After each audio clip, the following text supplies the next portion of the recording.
Ana Bonassa, do Nunca Vi um Cientista, fez o melhor vídeo sobre a polilaminina e sobre a pesquisa da professora Tatiana. Seria um ataque contra a cientista? Seria um ataque à ciência? Vamos falar sobre isso com o Pedro Zambarda, agora no Plantão no Meteoro. Bora lá.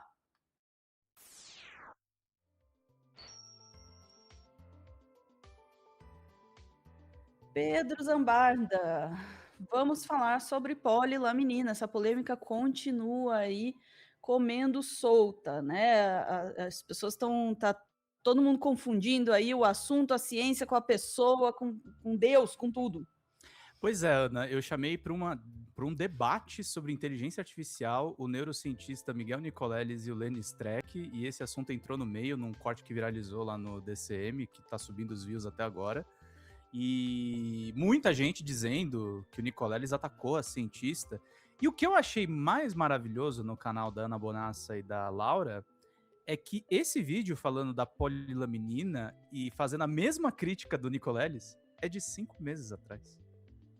Não é de agora. Rapaz, As que meninas já falaram interessante. sobre isso, só que eu acho que a coisa pegou fogo porque a cientista foi elogiada pelo João Gomes, ela foi no Roda Uhum. Viva, e aí o negócio foi um pega pra capar. Mas ó, vejam se eu estou enganado, e olha só, eu vou tirar aqui a tela, desculpem. Vamos ver aqui o vídeo rapidamente das meninas, vamos lá. Cientistas brasileiros encontraram a cura para pacientes paraplégicos. Queriam muito que eu comentasse sobre isso, porque eu sou PCD, né, por causa da minha lesão medular. Para quem não se lembra, no começo deste ano, 2 hérnias explodiram na minha coluna e lesionaram a minha medula espinhal. E aí eu tive síndrome da cauda equínea, com sequelas até agora irreversíveis. Eu contei tudinho nestes vídeos dessa playlist aqui. Depois, quem não viu e quiser saber tudo o que aconteceu, tá tudo explicadinho nesses vídeos. Mas vamos entender então como é que foi esse estudo agora, né, que usou uma molécula chamada polilaminina. A laminina é uma proteína que fica fora das células e está envolvido com vários processos, como a migração da célula, a proliferação da célula. A polilaminina, como o nome diz, é uma molécula com várias lamininas. É o que a gente chama de polímero. É como se fosse um colar de pérolas, onde cada pérola é uma molécula de laminina. Para chegar uma ordem do cérebro para as pernas se mexerem, essa ordem tem que passar por nervos. E se tiver lesão nesses nervos, interrompendo o impulso nervoso do cérebro de chegar no músculo, a perna não se mexe. Então, vamos supor que se tiver algo que religa esses nervos, o impulso nervoso volta a passar e aí a perna volta a se mexer. A polilaminina, em estudos em ratos, logo depois de uma lesão leve, se mostrou capaz de ajudar a criar uma rede na medula dos animais, funcionando mais ou menos como se fosse um gesso, só que para o nervo, ajudando eles a se religarem e assim funcionarem de novo, comparável ao que o gesso faz no osso, só que nesse caso aqui é no nervo, né? Mas então, será que essa tal polilaminina realmente ajuda a recuperar a lesão na medula das pessoas paraplégicas? Não. Simplesmente porque não temos nenhum estudo mostrando isso ainda, então não dá para afirmar isso. Ah, mas a pesquisadora falou que ela tratou um paciente que tinha lesão na medula e ele se recuperou. Se ela não me apresentar esses dados de uma forma organizada e sistemática numa publicação, é a palavra dela, né? Não importa o quão... Ninguém está atacando a doutora Tatiana. Uhum. É um pedido de um documento, de uma comprovação. Ana, a gente, como comunicadores, vamos puxar aqui só a aba um pouquinho para jornalismo. É por isso que é importante você escrever as suas matérias e não recorrer a um prompt de IA. Senão você não vai fazer a apuração em primeira mão. Eu tô falando de furo, gente. Assim, se você ficar toda hora recorrendo a terceiros, você nunca vai atrás de uma entrevista. Aí você precisa conversar com pessoas, você precisa consultar documentos, você precisa provar para as pessoas que Uhum. você está noticiando algo e que você não está sendo meramente um replicador. A imprensa também sobrevive de replicar notícias dos outros, isso é normal. Só que o Uhum. jornalismo com J maiúsculo, assim como a ciência com C Uhum. maiúsculo, ela se faz com provas. Vamos lá. confiável seja ela. Simplesmente não é assim que uma descoberta científica funciona. Faz parte do processo de descoberta apresentar os resultados para os outros cientistas. O que a gente tem até agora é uma prévia de um estudo, né, que foi liberada. E eu digo prévia porque ainda não é o estudo revisado por outros cientistas, né? É uma prévia mesmo. E essa prévia que a Ana Bonassa está mostrando é a prova que a gente não tá atacando a cientista. Ela está tentando provar a tese dela, ela já está com pré-estudos. Só que falta, o que está todo mundo apontando, os estudos que apontem contradições. É disso que se trata. A prévia foi para testar principalmente a segurança do tratamento. E segundo esses dados, nada lá indica que o paciente teve efeitos colaterais ou qualquer piora no seu quadro por causa da polilaminina. Inclusive, teve 2 mortes relatadas no estudo, né, nessa prévia, mas elas não foram relacionadas ao tratamento. E sim, elas são por causa das complicações dos acidentes que levaram às lesões na medula. Então, ponto positivo para polilaminina no quesito segurança. Essa prévia desse estudo incluiu 6 participantes que sobreviveram. Lá, eles relatam que todos eram classificados como tendo lesão completa na medula espinhal e que esses 6 tiveram uma recuperação de movimentos do ponto da lesão para baixo. Porém, nem isso e nem aquele paciente lá ter melhorado e voltado a andar, igual saiu em todas as matérias que falaram que curou o paraplégico, nada disso é necessariamente prova que isso foi feito pela polilaminina, né? Que foi ela que fez isso por vários motivos. Como, por exemplo, primeiro, o estudo não teve grupo controle para comparar quem recebeu a injeção de polilaminina com quem não recebeu esse tratamento. Para tentar reduzir esse viés, eles usaram uma escala padronizada e também usaram dados estatísticos do que costuma acontecer com os pacientes. Qual que é o problema disso? A gente sabe que uma lesão na medula tem uma fase inicial onde o local lesionado está inchado, está inflamado e as funções daquele nervo estão desligadas. Mas acontece que depois que esse primeiro momento passa, a pessoa pode ir naturalmente recuperando os movimentos e a sensibilidade sem nenhum tratamento. Então, um estudo assim sem controle, mesmo que usando essas escalas padronizadas, ainda tem esse viés, onde fica difícil da gente dizer se a melhora foi por causa do tratamento experimental mesmo ou se essa melhora já ia acontecer, simplesmente porque não tem um parâmetro para comparar. Então, Ana, assistam esse vídeo. Tá muito bem feito, de 5 meses atrás, repito, não tem nada a ver com os eventos da última semana. E isso fica especialmente grave quando a gente traz uma coluna do site Viva Bem, do UOL, que é da Lúcia Helena, que foi uma das jornalistas que estava no Roda Viva. E ela traz algumas aspas da doutora Tatiana Sampaio. Isso aqui é bem esquisito. Ciência tem um roteiro. Não existe um caminho correto que a ciência exige. Existe um caminho que a ciência exige e ele é o correto para a ciência. O que a sociedade espera é um caminho que possa ser modificado na medida que vai sendo trilhado, afirmou a pesquisadora no início da gravação do Roda Viva. Acontece que o caminho da ciência tem escalas muito bem definidas e elas não existem para contrapor um jeito clássico de pensar versus inovação. Não é ranço versus espírito novidadeiro. É uma questão básica. O bem e a segurança do paciente. Antes disso ser estabelecido pela chamada Declaração de Helsinki, de 1964, aconteceram desastres horríveis. Um exemplo sempre citado é da talidomida.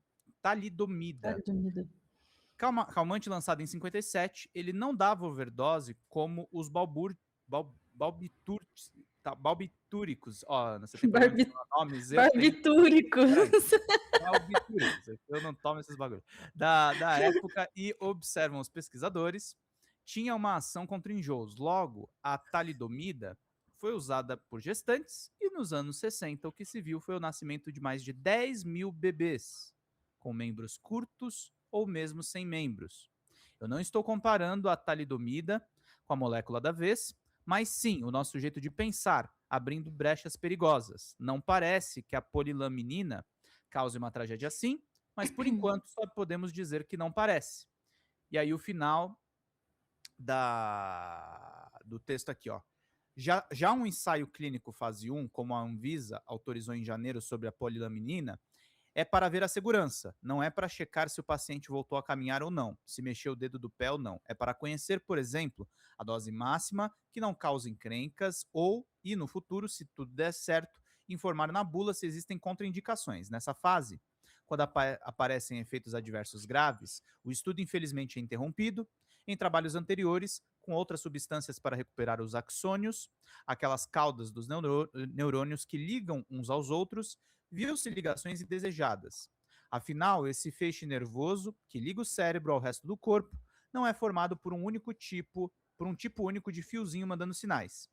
Em alguns pacientes, até brotaram neurônios especializados em transmitir à cabeça sinais dolorosos. Resultado, dores chatas, persistentes e do nada. Como eu brinquei no Roda Viva, lembrando das telefonistas de antigamente, ligando um fio dali com outro lá, nessas investigações do passado, foi como querer ligar para a mãe e ouvir a voz da sogra do outro lado da linha. Um detalhe sobre a polilaminina. A professora sempre descreve a laminina como um pavimento criando uma base por onde os axônios podem avançar. Acontece, como ela mesma confirmou no centro do Roda Viva, que no embrião essa molécula se distribui no espaço e direciona para onde o axônio deveria ir. Já o candidato a remédio não guia esse percurso, o que pode gerar linhas cruzadas em tese, se bem que, como a professora Tatiana também esclareceu, a fisioterapia ajuda os axônios a tomar o rumo certo. Grupo controle. Na fase 2, com um grupo maior de participantes, os pesquisadores passaram a estudar a eficácia e a continuação de olho na segurança. Afinal, às vezes um efeito adverso é mais raro só das caras quando você inclui mais gente. Na fase 3, o número maior ainda de pacientes, a eficácia é colocada à prova de vez antes da aprovação. Para tudo isso, é importante sim o bendito grupo controle. As exceções são estudos envolvendo doenças raras, até porque fica difícil juntar muitos pacientes, ou quando a doença não tem tratamento algum. Só que no caso, especialmente nas primeiras horas após um acidente, os médicos têm armas para tentar reverter parcial ou totalmente uma lesão medular.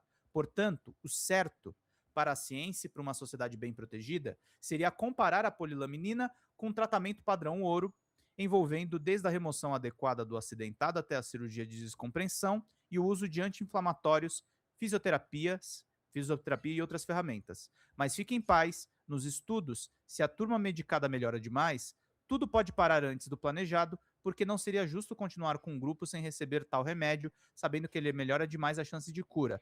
Mas como saber antes sem comparar? Isso é o tal estudo controlado. E a pesquisadora dá a entender que não precisaria disso, Ana. Esse é o grande problema. A ciência tem regras, gente. Como eu falei agora há pouco, a comparação, o pessoal falou assim, você está comparando alhos e bugalhos, gente. Não, o jornalismo tem regras. Até o jornalismo que a gente pratica aqui, que é subjetivo, sim, é subjetivo, a gente coloca muito das nossas opiniões. Tem método, tem roteiro que a gente escreve. Tem critérios. Tem coisas que a gente não fala. Tem coisas que a gente fala. Tem regra. O que está parece que nesse caso está se gerando, assim, sinceramente, assim, um grande embaralho, assim, de subjetividades e desejos e esperanças das pessoas, que estão impedindo a gente até mesmo de entender sobre o que está se falando, né? E aí está gerando essa coisa, assim, de tá defendendo a cientista, tá atacando a cientista, não, tá atacando a ciência, não sei, calma. A única coisa que está se pedindo é prudência na comunicação a respeito desta pesquisa. É uma pesquisa que parece promissora? Sim. É um medicamento que seria muito necessário? Sim. O que tem que se tomar cuidado é com, de novo, vou usar um termo que eu usei ontem, botar o carro na frente dos bois. E começar a dizer, e aí vai muito da responsabilidade do jornalismo científico também, né? E do jornalismo de forma geral, de noticiar, olha, descobriu-se a cura, né? Não é isso, não se descobriu a cura. E quando se diz isso, não, ela não descobriu a cura, de novo, não é um ataque à cientista, é uma constatação de que esta pesquisa está em fase inicial. Tá, então esse é o primeiro ponto. O segundo, daí vem a partir da declaração dela no Roda Viva, falando dessa questão de que podia não fazer o grupo de controle e tal, que aí também gera outras questões em relação à comunicação científica. Quando você põe essa questão assim para o público, você está dizendo: olha como a ciência é cruel, ela sabe que ela tem um remédio muito bom, mas ela não vai aplicar naquelas pessoas ali, que é para cumprir ali as etapas dela, e não é isso. Porque isso é baseado numa premissa falsa. Ela não sabe se ela tem um remédio eficaz ou não. Entende como vai se formando a narrativa de que o remédio é eficaz antes mesmo de você ter a comprovação de que o remédio é eficaz. Então, ele só é eficaz na cabeça das pessoas que estão interpretando aquilo e na fala da cientista. Na prática, não se sabe ainda, e o único jeito de saber é fazendo os procedimentos científicos corretos para provar que ele é eficaz e seguro para aquilo que está se propondo. Então não dá, por mais que a gente deseje, né, que dê certo, não dá para atropelar e dizer que já se descobriu, beleza. É uma questão discursiva que atropela a realidade e acaba fazendo a gente ler a realidade de uma forma completamente errada. Ontem a Sofia explicou muito bem no nosso corte, né, que existem outros métodos, inclusive científicos, que poderiam ser usados em vez, né, de necessariamente fazer essa coisa do aplica em um, no outro aplica o placebo. Então, assim, nem faz sentido esse dilema, é um falso dilema ético, né? Que está colocado aí em cima de um hype, né, do negócio, e aí pode ter N motivos para isso, depois a gente vai discutir mais sobre isso. No momento, estamos sem tempo, eu acho que é por aí, né, Pedro? Só ler rapidinho, correndo mesmo para não Uhum, estourar o tempo, no finalzinho dessa matéria, essa matéria do blog do UOL Viva Bem tá muito bem bacana, acho que é blog ou setor, né. Últimas uhum, impressões da participante do Roda Viva: "Fiquei surpresa com a menção à possibilidade de um caminho alternativo sem grupo controle, embora alguns aplaudam a ousadia. Resolvi pedir uma opinião". Você lembra dela, né, Ana? De uma infectologista epidemiologista chamada Luana uhum, Araújo, que fez uhum, denúncias inclusive na CPI da Covid, que como comunicadora da ciência que ela também é, defendeu como poucos o rito da ciência durante a pandemia da Covid-19. Formada pela mesma UFRJ da professora Tatiana Sampaio, ela diz: "A subversão do processo científico é prejudicial, acima de tudo, para o paciente. A assunção de duas hipóteses incorretas, a de que uhum, a intervenção é altamente eficaz e de que não tem efeitos colaterais, é incompatível com o processo científico de alto nível. A existência de um grupo controle visa estabelecer não só o comparativo de efetividade, mas também de segurança da intervenção. Enquanto isso não existir, é impossível determinar qualquer validade da intervenção proposta e todo resultado anunciado é meramente especulativo". Eu termino uhum. esse corte com uma única pergunta: por que vocês estão com pressa? Faz o grupos controle, gente. Calma, eu sei que a gente já passou do tempo. Eu sei por que as pessoas estão com pressa. As pessoas estão com pressa porque é um problema grave. Eu acho Claro. compreensível que as pessoas tenham esse afã e esse desejo. Se eu tivesse nessa situação, ou se alguém que eu amo tivesse nessa situação, eu ia estar desesperada, para não aplica, né? Sim. Mas aí que de novo a gente tem que ter Mas a doutora não pode ser assim. exatamente, Esse esse é é o o ponto. problema. Esse é o As ponto. pessoas que estão, inclusive, brigando com a gente aqui no chat, tá beleza, fica tranquila, faz parte do esporte. Agora, doutora, por que que a senhora não aplica um grupo controle? É uma crítica É. razoável. Isso é muito mais sobre comunicação, esse problema todo, do que sobre ciência e método científico, de boa.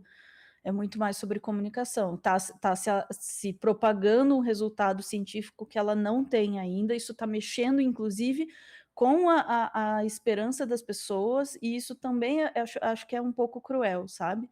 Fazer as pessoas Uhum. acreditarem que já existe o remédio e o remédio está sendo negado para elas.